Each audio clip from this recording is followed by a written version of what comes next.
guys, welcome to Sim UK and Flight Sim World by Dovetail Games. This today is going to be my first look review. Now, I've had the game since it came out. I was quite anticipating its release, so I was almost going to release my first look review the day after it came out.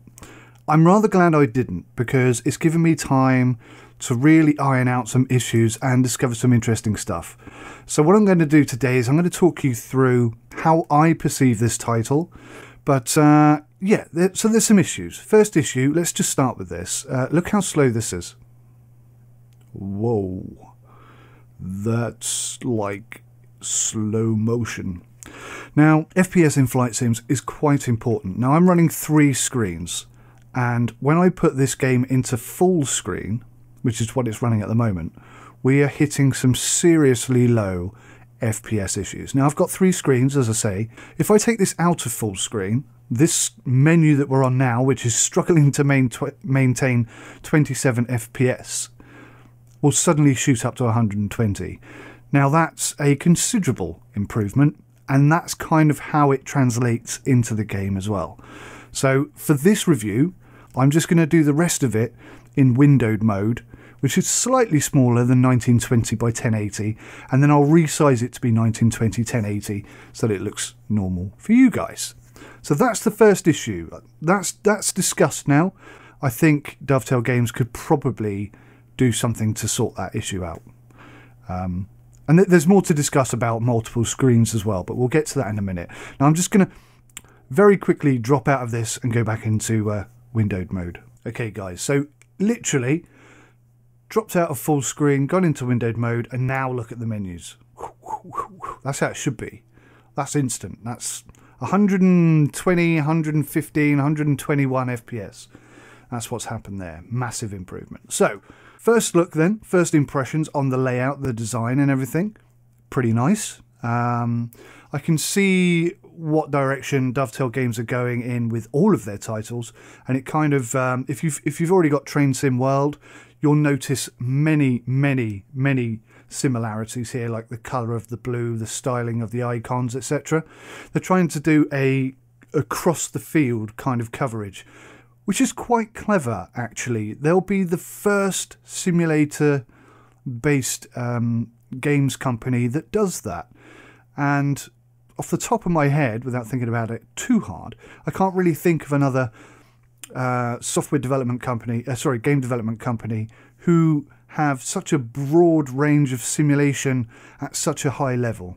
So it's quite interesting from Dovetail Games, and certainly intriguing. So for those of you who don't know, Dovetail Games bought the license for Flight Sim. No, they didn't. They bought the license for FSX, Microsoft's FSX. They built the Steam version, which everybody bought into, so they've had a decent amount of money coming in their general direction in order to get something developed on here. They've upgraded this title to DX11. I did mention in my initial review that I was surprised they didn't go DX12, and obviously you guys said that that's because you need, the logical reason for that is because you need Windows 10 in order to run that. Chances are everybody is, well, a lot of people at least, sorry, not everybody, a lot of people are going to be running Windows 10 by now and therefore be DX12 compliant. That's not necessarily true with their graphics cards, so I take that comment back. I do understand why they've gone DX11, and there's no reason to think that they won't have DX12 in mind for future updates, perhaps, who knows. Now, FSX was left sort of unmaintained. It wasn't developed or advanced at all for like 8 years or something ridiculous. Dovetail Games have done what many of us wished Microsoft had done. They've taken FSX and they've brought it up into the modern world. Now, sorry, I'm building this up quite a bit at the beginning, aren't I? Let's actually start taking a look here. This is early access. There are a lot of issues. Issue number 1, as I said to you, in full screen, this game is unplayable at a decent level of graphics. What I did at the beginning was drop all my graphics down to low, and I saw a significant improvement in full screen mode with graphics at low. But obviously then you're running graphics at low, which is not really ideal. I'm running mid-high at the moment, but in windowed mode I think I could probably go ultra, and it will maintain around about 30 FPS. Maybe I'll try that at some point today, and we can see how well that works. You can see I'm running a GeForce GTX 970, so it's not the most impressive, and you can see that I have 3 screens. So you will see an awful lot of FSX in here. The waypoint markers that float in the air, they're identical. They haven't touched those at all. Not only are they identical, they're still as buggy as they were in FSX. So already, having completed a couple of missions, I found that unless you hit those things bang in the center, sometimes it doesn't register that you've reached that waypoint, and obviously missions won't be completed. So you have to do some spinny around stuff. Let's have a look here. Let's go through this in a logical way. Show ATC menu. So that pops up here in the top right hand corner and just basically informs you of what communication has happened between you and ATC. Pilot voice, this is just like FSX. You got a selection of pilot voices here, which, to be honest, I haven't looked through them, but they're fine. This one's fine. I haven't tried any other. Again, US system feet and inches. You can change that, but in FSX that screwed up some stuff for me, so I've just left that on US system. I'm kind of used to it. It's not a big deal. Display wise, you've got your drop down options here. Now when this first loaded up, I was on I think I was on 1024 768. It wasn't good. It didn't impress me, but you know, early access, okay? Turning full screen on repeatedly screwed my game up completely. I'd either end up with a completely black screen or 50% black screen. On some occasions it even skewed itself off of my central monitor and off sort of at an angle, so you couldn't see the top. That was off the out of view of the monitors. Half of the screen was on my third monitor, half the screen was on my first monitor. An absolute disaster, I'll be totally honest. And obviously you've got that performance hit. Now I'm running 3 screens, so that's worth noting as well. Incidentally, I'm seeing here that, you can't see this down here, sorry, but we've dropped from 120 down to 75 FPS, and that's just in the menu. So it's, I don't know. Does that justify itself? I'm not sure. Multi-monitor cockpit. Now if you click this and you've got 3 screens that you haven't converted into one super duper screen, which is what I used to do all the time, absolutely loved that. But I don't do that anymore because obviously we're doing YouTube and what have you. It's important that I have screens available to me for information, software that's running in the background, etc, etc, etc. So that's neither here nor there. Now when I did turn it on as a test to see how it happened, I had full 1920 1080 in the center screen, but the 2 outer screens were a quarter of that. So we had this weird kind of window situation that was taking up just a quarter of my 2 outer screens. FPS was smashed down to sub 10. It's probably, you know, it's early access, it's not optimized fully. I understand. There's a lot of development that's still coming. And all of this was sort of my initial look at the game before I even got into an aircraft, anything like that. It was just dire. Aircraft labels, it's like Ron Seal does what it says on the tin. This is quite a big thing here. The enable windscreen raindrops. Now, the reason why that is completely on its own and therefore has a lot of attention drawn to it is because that's, I think, one of the key selling points. I think we all got a little bit excited when we saw that the aircraft flying along, the dials were sort of shaking about as the aircraft was, and there were windscreen raindrops on the windscreen, which looked very realistic and behaved in a very realistic manner. Now I have to say, I've tested that, And it really is very good. It's the best I've seen on any simulator ever. So I can totally understand why they're promoting that, because it really does need promoting. And everybody who has a simulator is going to have to pull their socks up and try and mimic this, because they have absolutely nailed it. There's a little bit of tweaking they could do with it, I think. But on the whole, very impressed with that. So I will show you. I will try and show you all of this stuff later on. But at the rate I'm going, this is going to be quite a long review. Anyway, we'll press on. We'll press on. First set of issues, or there are so many issues, I have to say. The music is very much like FSX. I'll give you a brief listen, because obviously I get into trouble if I leave it on the whole time. But here we go.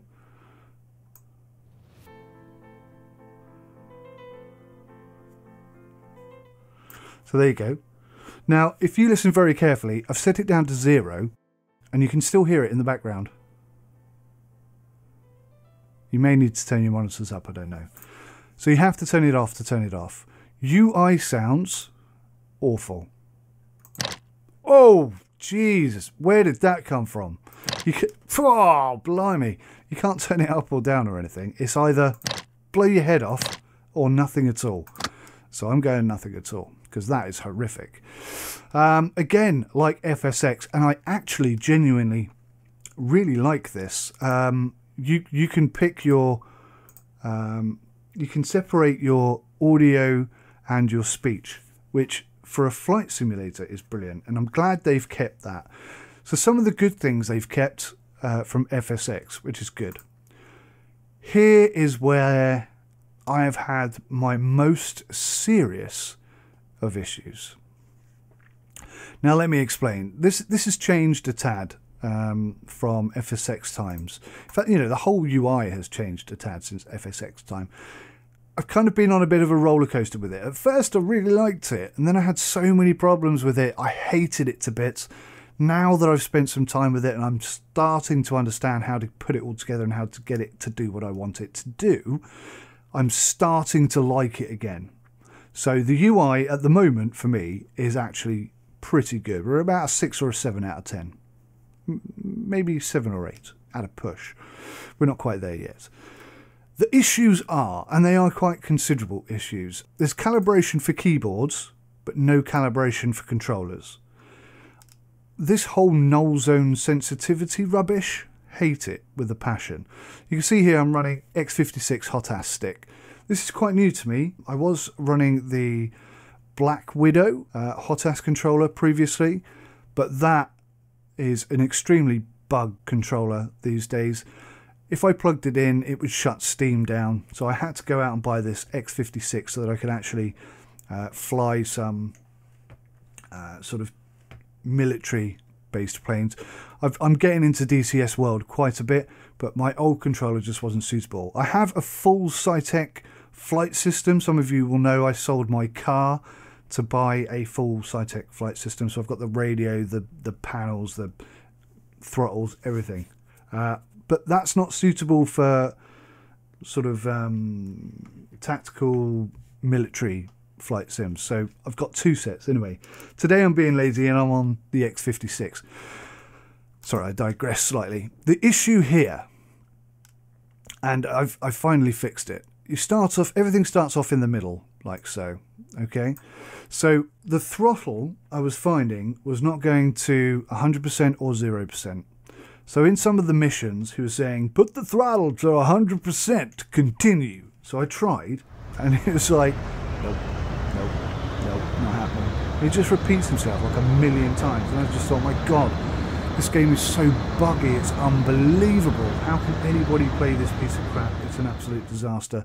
They should be so ashamed of themselves. Turns out that the reason it was doing that is here. Null zones need to be 0, sensitivity needs to be, well, I was going to say 100%, but 10. The hell, 10? Why not 100? Anyway, so null zones need to be 0 and sensitivity needs to be 10. That has fixed the problem. I can now go 0 throttle, 100% throttle.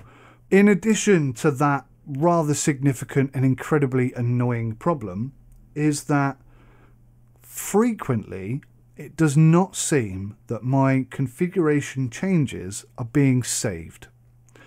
This game crashes a lot. If it crashes, it definitely doesn't save your settings, even if you've been using them for an hour and then it crashes. As soon as this game crashes, all your settings are gone, which means all your button configurations, all your axis configurations, everything is reset.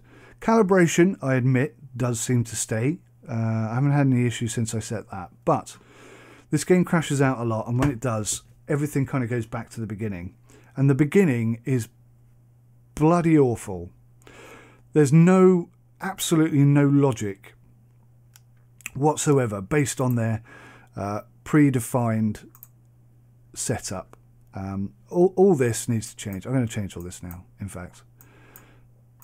I haven't tried it like this, but I think this is how you need to be with any modern day flight simulator controller, unless it's old and really busted and knackered and you need a null zone in order to get sort of a centralized, to keep yourself in the middle. Other than that, no, right? But in here, the predefined configurations, bearing in mind I have a throttle and a stick, they overlap. By default, if I push the throttle forward, the aircraft will bank to the right aggressively because it's also bound to that. And equally, if I move the the stick to the right, to bank to the right, it'll increase the throttle. So when you first jump in and you're like, I'm just going to go with it, I'm just going to go with whatever the default is and just work it out from there. Well, yeah, I mean, I was spinning out the sky, slamming into the floor. I couldn't do the things I was asked to do in the lessons because I couldn't hit 100% throttle or zero throttle. It was a complete shambles. Also, when you look at the options that you've got here, there are a lot of duplication. Now, am I going to be able to find one? Well, there's one. Mouse view direction on. I'm not even sure what that icon means, but you can see that that's repeated 3 times. Pause, there's 2 of them, so you can press pause on your keyboard, or you can press P. Why? Why do we need 2 pause buttons? Why? Why do we need 2 pause buttons? Yeah, so there's a lot of duplication, and you'll see that there's not a lot here. It's pretty limited. Now, it took me a while to figure out. Obviously, there's a search, so if we just type in flaps, that works brilliantly. That's a nice feature. That's definitely good. But you think, there's really not that much stuff. And I thought this was kind of part of the filter, which it is.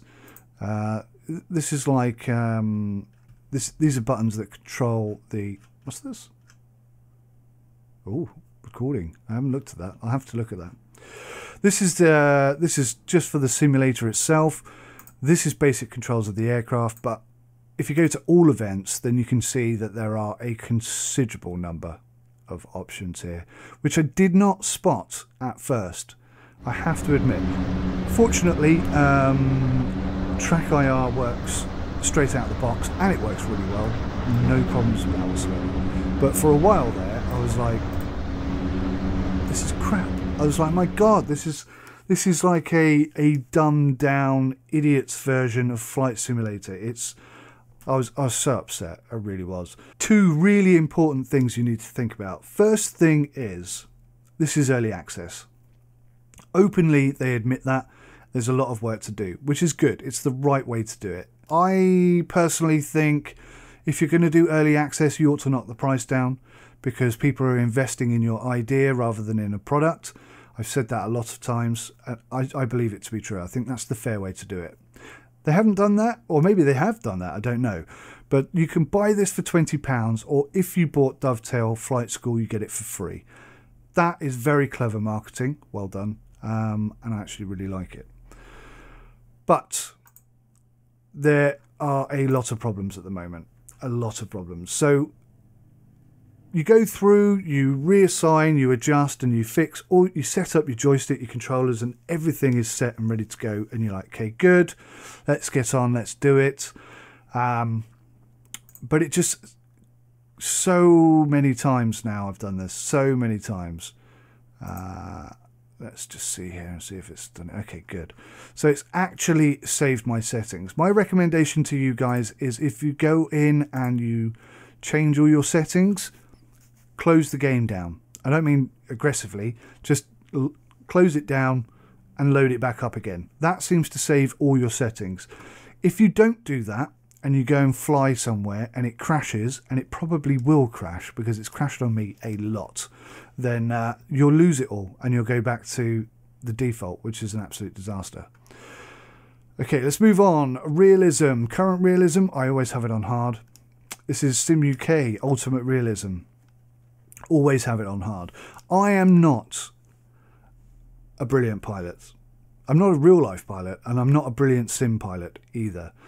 But I do like it to be as realistic as possible, so that when I learn the skills, I really learn the skills, if that makes sense.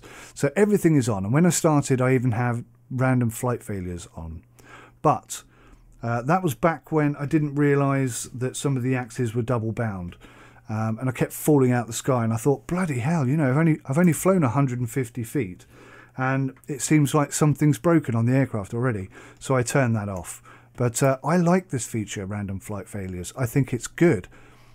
I think it would be better if you could configure it a bit more, like you can in X-Plane 11, and possibly X-Plane 10, I'm not sure, but X-Plane 11 definitely.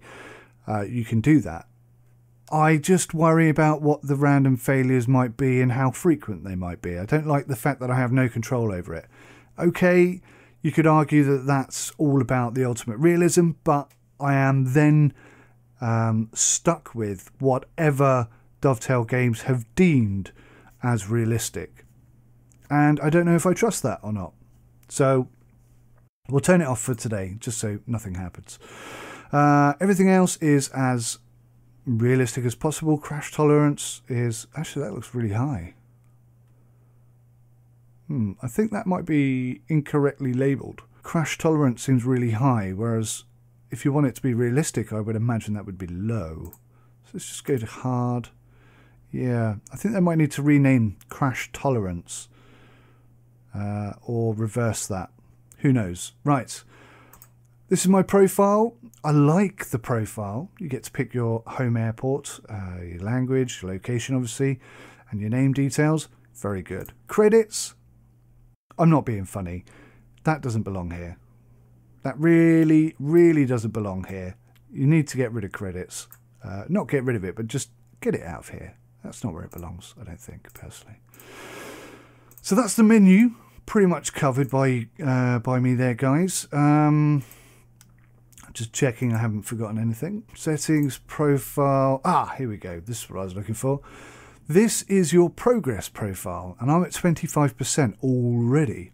But I'm not sure what comes after a light aircraft pilot. But this is great. I love this kind of stuff, and I'm very excited. So it's going to track, and you're going to reach sort of landmarks. That's not the right word, but you know what I mean. Your progress over time, and your rating or your ranking will increase accordingly. Missions, these are the missions that are currently available. You can see I have done some of them. Blender and Los Angeles Approach. That was interesting. Actually, the Los Angeles Approach was the flight which finally allowed me to figure out how to get my controller set up properly. Because I must have done that 5 or 6 times. Every time I landed, I couldn't... there are a few problems. Brakes don't seem to work. I couldn't get throttle down to 0. I couldn't stop the aircraft. I tried banking it hard to the left. The wingtip touched the floor. Mission failed. Stuff like that happens all the time. So it was that mission which allowed me to figure out how to fix that bloody problem. And I'm much happier since, I have to say. Much happier since. Statistics, I haven't even looked in here. 0.11 hours. So what's that, 11 minutes? That's weird. Don't really know what that means. I've been flying for a lot more than 11 minutes, I can tell you. Total number of takeoffs, 1. That's not true. Total number of landings, 1. That's also not true. Okay, so statistically, this is not fine-tuned properly, I guess. There's also some issues about flights. There's so much I want to tell you, but I'll try and get through it all. I'll do my best. This is just a first look review, really. I'm probably going to chop this down into little bits and, just try and get all the coherent stuff in and leave out all the babble as much as I can. I will be doing a full in-depth video in a couple of weeks. I don't want to jump in and do it straight away. I think this title deserves a bit of time to grow on me and for me to figure it out inside and out, because it is very FSX-y and it's too easy to just tar it with a brush. A lot of people are. I very nearly did it myself. So yeah, I don't want to do that. What else do we have here? Missions. This is good. I love missions. I really, really like missions. One thing that FSX for me will always have over X-Plane, unless of course they change it, is missions. I love doing missions. When you're a flight sim enthusiast, you can kind of get bored of, where shall I go today? What airport should I try out today? It becomes a bit samey. Missions are always, there's a challenge, there's a goal, there's a reason for being. A reason for being that you didn't specifically make up yourself. Somebody else has tasked you with the job and you've got to see if you can complete it. I love that. I love that. I really, really love that. Added to the fact that Dovetail Games have highlighted their mission editor, we can now create our own missions, upload them to the workshop. This game has longevity coming out of its wazoo. Honestly, this is a great feature for me. 100% happy about that, really behind it. Training, it's a bit limited at the moment in terms of where you can go. There's only 3 flight schools, but I think they're all the same once you get in them. I mean, there's a bit of blurb about each one, which is quite interesting. If you're interested in flight simulation, then this kind of stuff is interesting to you. Obviously, the airports are different, the layouts are different, maybe even the aircraft are different. Looks like they are. But maybe that's one for each type. So that would be single, that would be twin, private pilot training, light aircraft pilot training, multi-engine piston rating. Okay, that's why there's 3. That makes sense. So there are no... can we look at the aircraft? I'll do that in a minute. I was just going to say there are no big jets at the moment. Obviously, they're going to come. They are definitely coming, without a shadow of a doubt. But they are incredibly more technical and demanding than a GA aircraft. So that's why there aren't any at the moment, which is fine. I understand that. I don't have an issue with that, and I've no doubt that in time it will come. What have we got here? Multiplayer. Yes, I mean, wow. I am so sorry about this guy and his name. I do apologise. Let's get off that screen for a second. Multiplayer, straight out of the box. Fantastic. I haven't tried it yet, and I'm not going to try it today because there are only 2 people to pick from, and one of them is poorly named, let's say. Yeah, apologies for that. Let's go have a look at the aeroplanes. Here we go. Engine type. You can filter. I love this filter, actually. It's really good. What's this? I don't know what that's going to be. Probably, if you want to fly a Lufthansa or something. I don't know. I don't know what that's going to be. But yes, this looks really good and promising for the future. The fact that you can filter down by developer is a good sign. I hope Dovetail Games are really going to encourage third-party development, and it looks like they're going to. As long as they don't stifle that, I think this game is going to really, genuinely, I think this game is going to have a great future. So, let's pick. We've got 2 twin engines. We've got the DA42 Twin Star and the PA34 Seneca V. Don't really know much about either of these aircraft, but I've flown this one, the PA34 Seneca V. I don't think I've taken out the DA42 Twin Star yet, but this PA34 Seneca V was very nice to fly. I actually really enjoyed it. The DA40, the PA34 and the PA46 all by Coronado, and you get those free straight out the bat. If you're thinking about getting this game, but you don't want to waste your money on another flight simulator, because it appears we have quite a few out at the moment, you want to know if it's good or not, then I'm going to be uploading videos all the time. So hit the subscribe button, and every time a video goes up from me, you'll know about it, and then you can come and have a look and see how well it's done in terms of the mission, the aircraft, the graphics, the performance, etc, etc, etc. Interestingly, one of my favourite planes was A2A's Comanche 250. I absolutely adored that. A2A are closely linked with this title. Now, A2A are also the producers of AccuSim. Very shrewd and smart move by Dovetail Games to include that, because that is considered by me and many other people to be an absolute necessity for FSX, to give it that realistic feeling. Now, hopefully it's been updated and upgraded a tad. It's too early to say whether or not I believe that to be true. If it hasn't been, then hopefully in the future it will be. Anyway, there's detailed information on every aircraft, and they are modelled nicely. They look lovely, and that's the aircraft. Let's go back. Oh, this is another good thing. The flight planner is very good, I think. Very easy to use. Let's say what we got here. Goodwood to I don't even know how to say that. Vidifur. Look at that. Now this is brilliant for setting up a flight plan, but only for VFR. This isn't going to work for airliner jets and what have you. Or if you want to fly IFR, this is not going to cut the cheese. Also, how do you get that off? How do you delete that? Oh, like this. Boom, like that. So, brilliant. Really good. There we go. Simple as that, he says, clearly not knowing how to do it. But yeah, absolutely stunning. This is a great way of doing it. I really like it. It's really impressive. You can just double click anywhere, actually. Look at that. So that's awesome. Weather conditions. This is going to be considerably updated. Nobody that I know really knows what that means.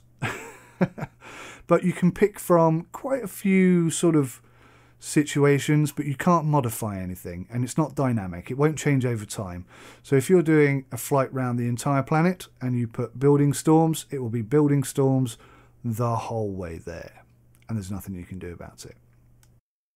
But obviously you can pick the rain, the grey and rainy thing, which I will be doing because that looks bloody awesome. Missions, brilliant. Training, brilliant.